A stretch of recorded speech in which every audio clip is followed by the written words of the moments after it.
Hoy tenemos el gusto de saludar a Margarita Marín Jaramillo y a Diana Machuca. Ellas son dos de las investigadoras que trabajaron en la elaboración del informe Fumigación, Daños a la Salud Democrática, y esta es una investigación que hace parte del proyecto Drugs and Disorder. Agradezco mucho la presencia de las dos para que conversemos acerca de este informe, de los principales hallazgos, de la metodología empleada y demás. Hay que tener en cuenta que este informe busca evaluar y analizar los efectos sociales, políticos e institucionales que ha tenido la política de fumigación aérea de cultivos de uso ilícito en Colombia. Incluso hay un mensaje central en este informe, y aquí me permito abrir comillas. La política de fumigaciones no solo no cumple la promesa de reducir los cultivos ilícitos de forma sostenible, sino que deteriora el Estado social de derecho, la paz y la vida de miles de colombianos. Algunas de las ideas centrales que se desarrollan en el documento son, por ejemplo, que la política de fumigación ha minado la democracia y ha socavado la legitimidad del Estado colombiano, que la fumigación riña con los principios constitucionales, que la política de aspersiones ha sido una política de minorías y que incluso la política de fumigación no cuenta con el apoyo y con la aprobación de la ciudadanía.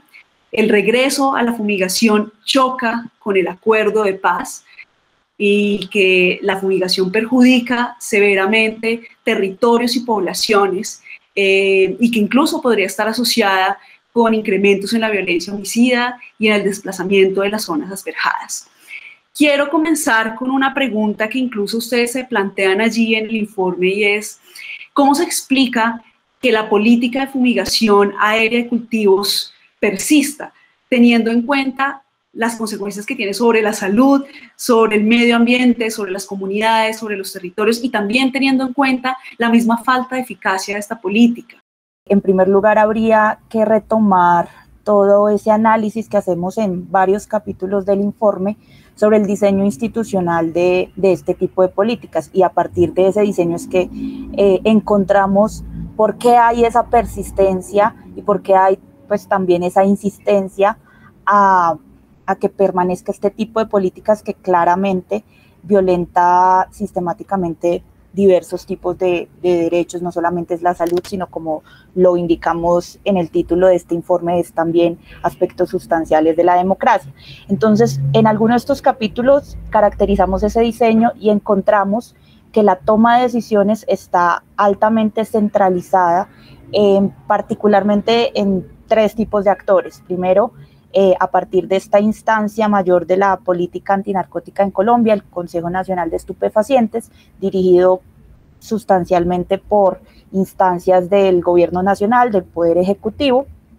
Varios ministerios participan allí. La Policía Nacional, como ente también que participa en el diseño y ejecución de este tipo de políticas, y pues este tipo de decisiones, como varias decisiones de la política antinarcótica, no solamente en el tema de aspersiones aéreas, muy orientadas en el marco de la guerra contra las drogas, bajo los direccionamientos de distintas entidades y agencias de los Estados Unidos. Entonces son como esos tres tipos de actores. Entonces, desde que inician las aspersiones aéreas, bueno, en uno de los capítulos damos algunos antecedentes, porque al principio el diseño no era muy claro, pero digamos que durante el periodo más estable del diseño, donde ya se conforman algunas instancias más precisas, donde ya se le da una mejor orientación al programa, digo en términos institucionales, donde hay más claridad, vemos entonces cómo estas decisiones finalmente las toma fundamentalmente el Poder Ejecutivo, es decir, los distintos gobiernos que desde los años 90 hasta la suspensión de las aspersiones en 2015 eran los encargados y decidían si sí o si no se asperjaba.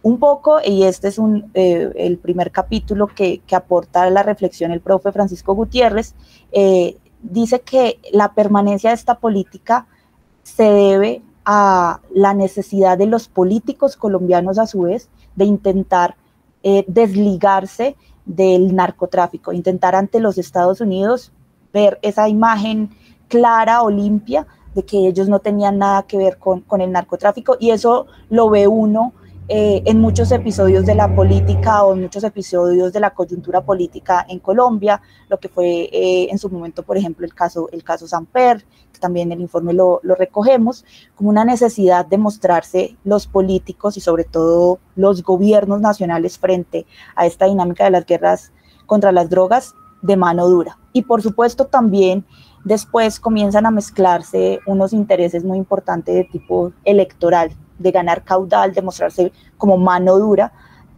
frente a la población colombiana.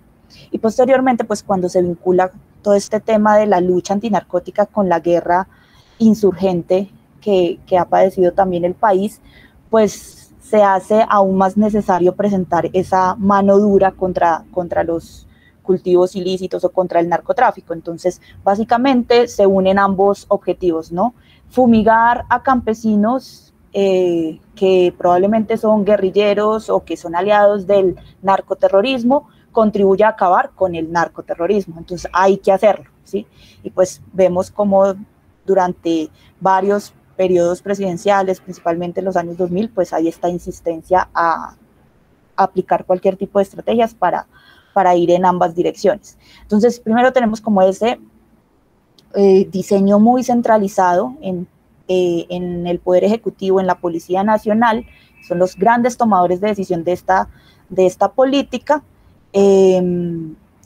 y vemos entonces la necesidad de estos gobiernos de promover ese tipo de políticas para intentar verse como esa mano dura frente al narcoterrorismo, frente a las amenazas. Hay como esa insistencia o esa necesidad de ellos, esa preocupación de verse frente a los Estados Unidos como un gran aliado de la lucha antinarcótica, de ahí que persista también este tipo de políticas. Y a su vez, pues, es una política que en la toma de decisiones, pues, no participan sus opositores. Entonces, también eso hace que se retroalimente un poco la exclusión y la permanencia del programa. Entonces, si usted en los órganos de decisión no toma en cuenta las personas, las comunidades, ya lo vamos a ver más adelante, las autoridades locales que se oponen a este tipo de políticas, pues este tipo de programas permanecen en el tiempo, y es un poco el llamado que hacemos en el informe. El informe adopta 3 dimensiones de análisis: la política institucional, una de carácter cuantitativo y otra de carácter cualitativo. ¿Qué nos pueden decir sobre esa metodología? Voy a avanzar un poco con el tema cualitativo en varios capítulos del informe, y tenemos toda una sección para que por favor las personas que están viendo este espacio puedan consultar el informe. Hay toda una sección donde explicamos los datos que utilizamos, y en la parte cualitativa pues nos centramos en un trabajo muy sistemático que hemos hecho como equipo de investigación, de analizar archivos, principalmente el archivo de la Agencia Nacional de Licencias Ambientales, que contiene todo tipo de información muy valiosa sobre cómo se ha venido implementando este programa. Encontramos una serie de documentos allí que nos contaban o nos mostraban esas denuncias precisamente de distintos actores en el territorio frente al programa de sustitución, y no solamente me estaba refiriendo, digamos, a sectores campesinos, sino también sectores empresariales. Entonces fue un insumo muy importante ese tipo de evidencia. También nos sustentamos las fuentes de información en otro archivo que hemos venido consultando. Compañeros del Observatorio de Tierras han trabajado muy juiciosamente en esa sistematización que está relacionado o que comprende el archivo del PLANTE, del Plan Nacional de Desarrollo Alternativo, y que también permitió hacer como esa caracterización de las fumigaciones durante los años 90 y esas oposiciones también que vienen de esta política desde los años 90. Esta política nace con grandes oposiciones sociales y políticas a nivel local, y como lo mostramos también en el informe, a nivel nacional desde distintas partes. Y también rescatamos en la parte cualitativa el uso de entrevistas que hemos venido recopilando a partir de este proyecto de Drugs and Disorder en estos territorios que se han visto afectados por los cultivos ilícitos. En uno de los capítulos nos enfocamos en 2 de esos territorios, que son Puerto Asís y Tumaco. Entonces ahí también tenemos un gran repositorio de entrevistas. Frente a lo cuantitativo, lo que es para mí muy valioso de este ejercicio es que todos los datos son públicos. O sea, lo único que nosotros hicimos fue una labor de recopilación. Digamos que en esto sí hay que reconocerle al gobierno que es bastante transparente con la información, toda está en acceso abierto. Los datos de cultivos de uso ilícito pues sí son del CIMSI de Naciones Unidas, pero todo lo que es aspersión, homicidios y demás pues están en las fuentes oficiales del gobierno. Entonces, pues eso es lo bonito, que cualquier persona, pues bueno, tiene un poquito de conocimiento técnico, pero podría replicar perfectamente nuestro ejercicio. No hay nada, así que digamos, no lo compartimos, nada. Si nos solicitan la base de datos, con mucho gusto se las compartimos. Y pues como les digo, eso sí es una cosa que yo sí quisiera rescatar, y es que la información está ahí disponible para que todos le hagamos la auditoría pertinente. Hay algo muy interesante que uno ve pues, en el capítulo que escribió Margarita precisamente, y es sobre las cifras, ¿sí? ¿Qué nos están diciendo las cifras sobre las aspersiones, sobre todo teniendo en cuenta que las decisiones de la fumigación no parecieran asociarse a ninguno de los criterios básicos esperados, como la cantidad de hectáreas cultivadas, que allí tú mismo señalas en ese capítulo? ¿Qué determina entonces la fumigación? Nosotros tenemos que poner el foco que esto es un análisis largo. ¿Y qué quiero decir con eso? O sea, no es lo mismo cuando fumigaban en los 90 que en los 2000 que ahora. O sea, digamos que a partir del paso del tiempo, la gente ha sido más consciente de que lo fumiguen a uno es grave, o sea, y es grave para la salud y la seguridad alimentaria. Lo que nosotros vimos fue en el recuento histórico que las decisiones que se tomaban antes de la decisión de la Corte Constitucional de definitivamente suspender las aspersiones, es que, digamos, uno esperaría que fumigaran donde había más cultivos de uso ilícito, específicamente coca, y pues eso no estaba pasando. Pues como dice Diana, pues aquí pasan un montón de decisiones políticas, pues nosotros no hacemos parte del Consejo Nacional de Estupefacientes, que era quien tomaba las decisiones, pero pues sí preocupa que hay algo más de fondo. No sabemos exactamente qué es, y eso es algo que pues se va a tener que investigar mucho más a profundidad, pero pues sí es como un llamado de atención a que si ustedes van a fumigar y van a poner en riesgo una comunidad, pues por lo menos háganlo por las razones que deberían ser. Es decir, si yo voy a fumigar cultivos de uso ilícito, pues asegurarme que al menos sea donde está pasando. Hay otra cosa que hay que tener en cuenta, y esto sí es retomando las palabras del profesor Francisco Gutiérrez, y es que a veces el gobierno vende esto de vender cultivos de uso ilícito como la solución. Y pues hay que recordar que por su naturaleza la coca es una hierba mala. O sea, es lo que llaman en Estados Unidos un weed. Entonces, estos son hierbas que son de fácil crecimiento y que vuelven a salir rápido.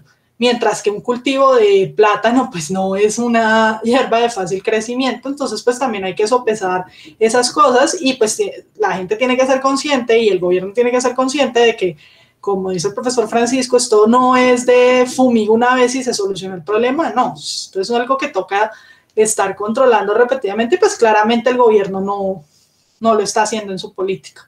Uno de los capítulos que tú escribiste, Diana, mencionas que el regreso de las aspersiones es una afrenta a la paz, al acuerdo de paz. Y aquí también habría que hablar, obviamente, de la política antidrogas, de cómo se sitúa el acuerdo de paz frente a esa política antidrogas y de los incumplimientos del Programa Nacional Integral de Sustitución de Cultivos Ilícitos. ¿Qué nos podrías comentar al respecto? Ese capítulo tuvo la intención precisamente de alertar cómo un posible regreso de este tipo de políticas afecta a nuestra democracia, porque también afecta a las oportunidades de paz y los compromisos principales del acuerdo final de paz entre el gobierno y las FARC. Entonces, en ese capítulo la intención era rescatar y hacer una reflexión sobre cómo esta política afecta precisamente esos compromisos. Entonces, recordemos que el acuerdo de paz, en el punto 4 sobre el problema de las drogas ilícitas, dispuso una nueva forma de enfrentar el tema de la producción y la reducción de los cultivos ilícitos. Entonces, básicamente, lo que dijo el acuerdo de paz es: empleemos una nueva jerarquización o una nueva priorización de las estrategias. El acuerdo de paz no fue tan radical y no suspendió ni prohibió la aspersión aérea. De hecho, cuando uno revisa las actas, la documentación oficial que hay durante todas estas negociaciones de paz, una de las posiciones de las FARC era precisamente prohibir definitivamente erradicar la política de aspersiones aéreas dentro del ordenamiento político colombiano. Eso no se logra, el gobierno no logra, el gobierno ni las FARC logran llegar a un acuerdo sobre ese tema, sobre prohibir la aspersión, sino que diseñan más bien una priorización de las estrategias. Entonces dicen: durante todos estos años hemos venido implementando, priorizando la erradicación forzada, principalmente la aspersión aérea.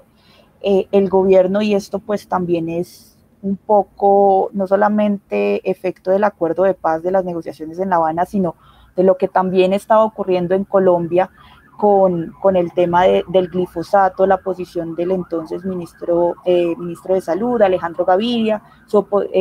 Recordemos que ese ministerio participa en el Consejo Nacional de Estupefacientes, un poco es el que lidera esa oposición a la aspersión y que finalmente da como consecuencia la suspensión de la aspersión dentro de ese órgano de poder de la política antinarcótica.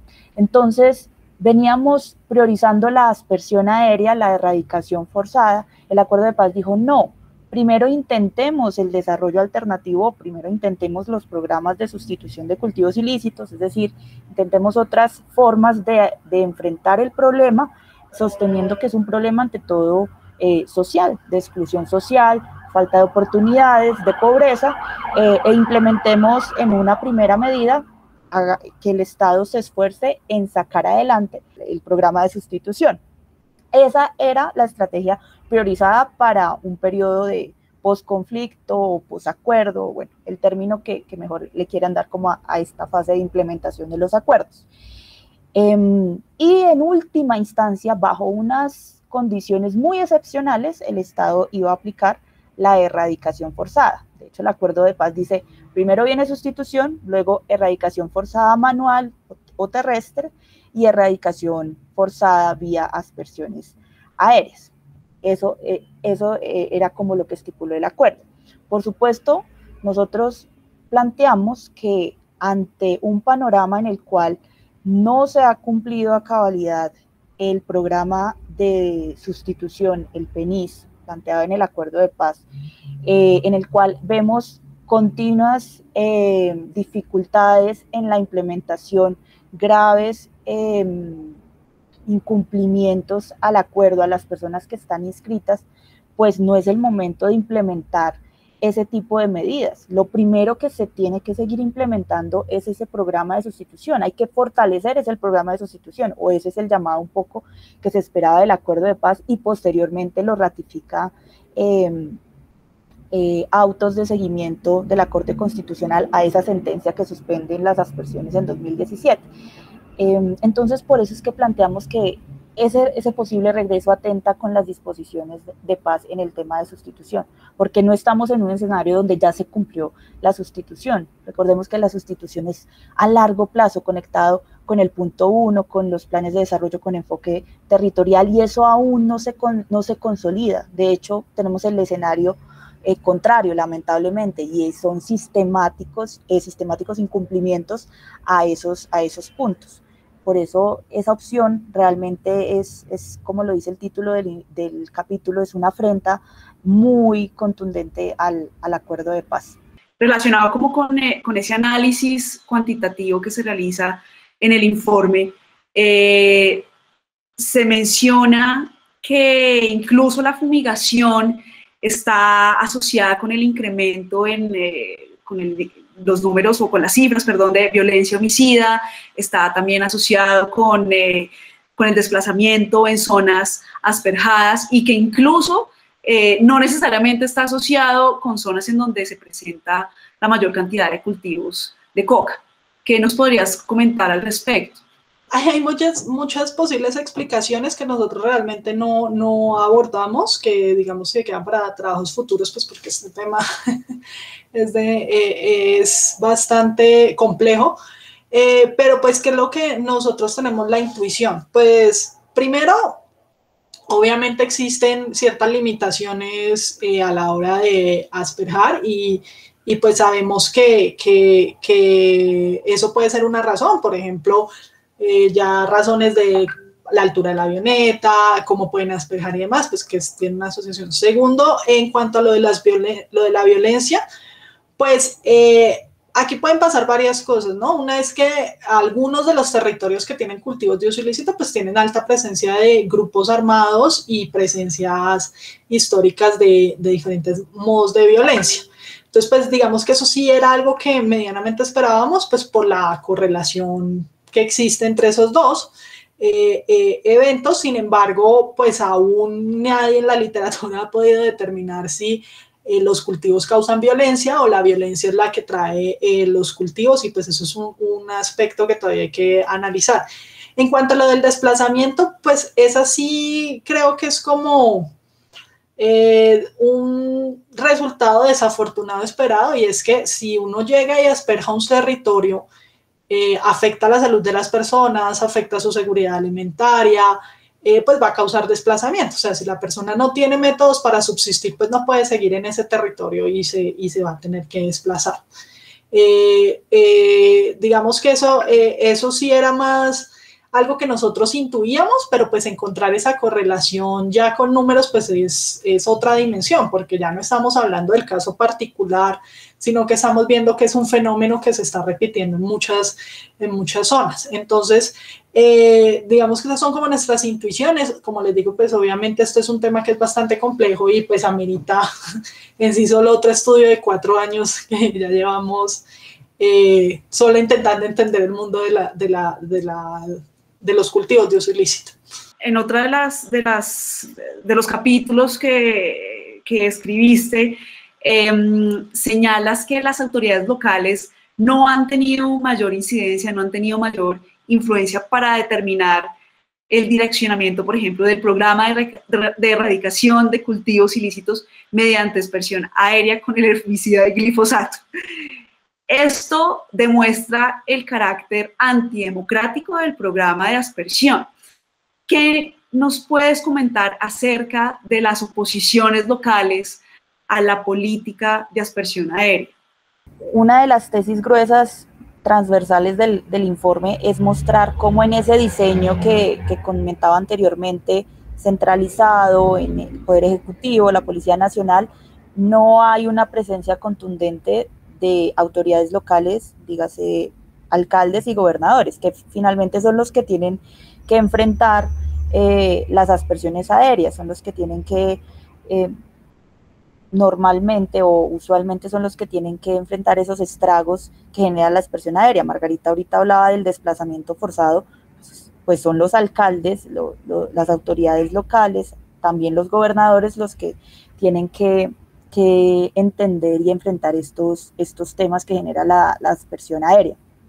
En el diseño de la política hay unos espacios departamentales, como unos consejos departamentales, pero que en realidad no son espacios donde el gobernador pueda dirigir o redireccionar la aspersión aérea o el programa o la política antinarcótica. Son casi que escenarios o espacios de dirección de la ejecución. O sea, básicamente las decisiones ya están tomadas desde arriba. Es decir, un gobernador en ese espacio no puede decir, no, ¿sabe qué? Suspéndame por 6 meses la aspersión aérea porque estoy implementando mi política de desarrollo rural. No, eso no lo puede hacer en ese tipo de espacio. Entonces, por eso insistimos en que en esta toma de decisiones se ha excluido de manera contundente a esos actores, a esas autoridades locales, alcaldes y gobernadores.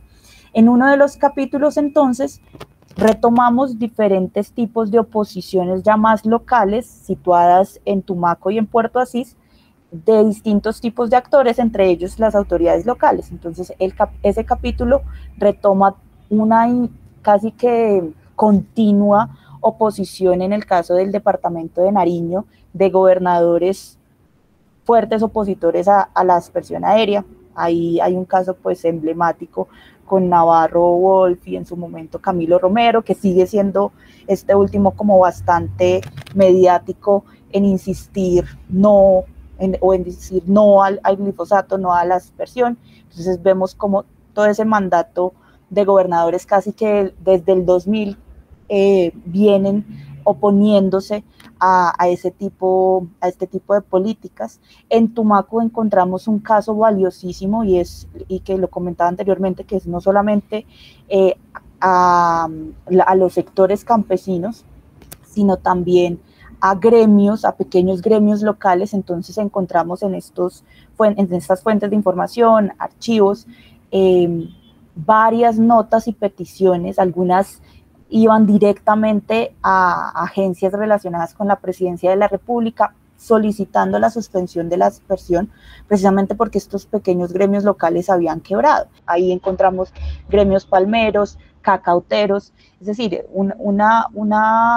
se comienzan a armar una serie de oposiciones de actores locales y políticos que en otro escenario casi que serían contradictores. Y en el caso de Puerto Asís, pues el Putumayo ha sido un departamento muy golpeado por las aspersiones aéreas. Cuando inicia el Plan Colombia es uno de los departamentos donde mayor aspersión hay, eso también lo mostramos en el informe, y pues con como ha tenido que soportar casi que mediados de los años 90 hasta que fue suspendido el programa las aspersiones en Puerto Asís, y nuevamente ahí no solamente participan campesinos, de hecho con las movilizaciones del 96 es que nos enteramos que esta economía cocalera tiene un gran gremio, más bien población, que se dedica a trabajar en este tipo de cultivos en la recolección, los famosos raspachines, y son movilizaciones que no solamente tienen a este sector del campesinado o del jornalero cocalero, por ponerle un nombre, sino también tienen sectores del comercio. Entonces, esta es una muestra de cómo en el escenario más local, que es el que impacta realmente de manera muy fuerte la política de aspersiones, se cruzan o se tejen más bien unos intereses muy comunes entre distintos actores sociales. Esto nos da a entender también los efectos muy devastadores que hay en el territorio, que no solamente afecta a los pequeños campesinos o a los que tienen cultivos ilícitos, sino que también afecta los cultivos del gran propietario de una palmera, o también los cultivos lícitos de gente que nunca ha tenido relación con este tipo de economía.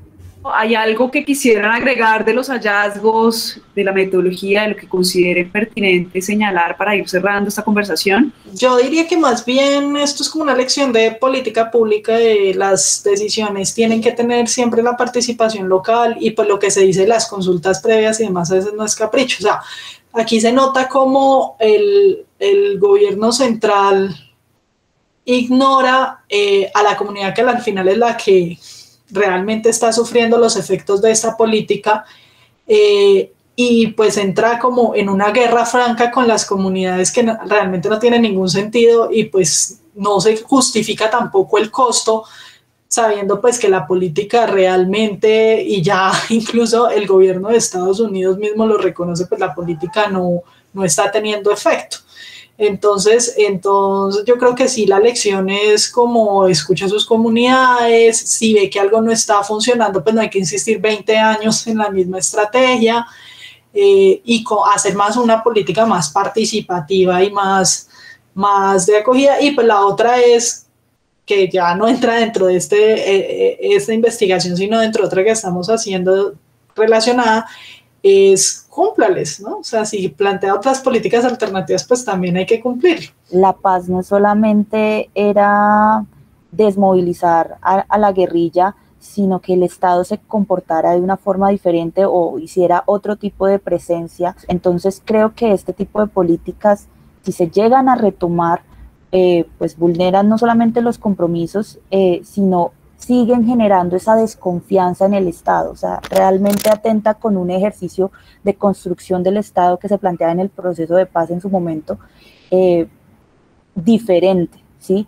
Y siento que nos está retrocediendo en términos de construir esa legitimidad del Estado en el territorio y construir esa presencia del Estado de otras formas. Ahí pues la participación de las comunidades, como decía Margarita, juega un papel muy importante en ese nuevo modo de operar del Estado en el territorio, y que será una de las grandes promesas del acuerdo de paz que se sintetizaba fundamentalmente en los PEDET. Entonces yo creo que el informe nos invita también a pensarnos esos riesgos que tiene esta política, estos costos que tiene en la legitimidad del Estado. Construir Estado de esa forma realmente no es posible.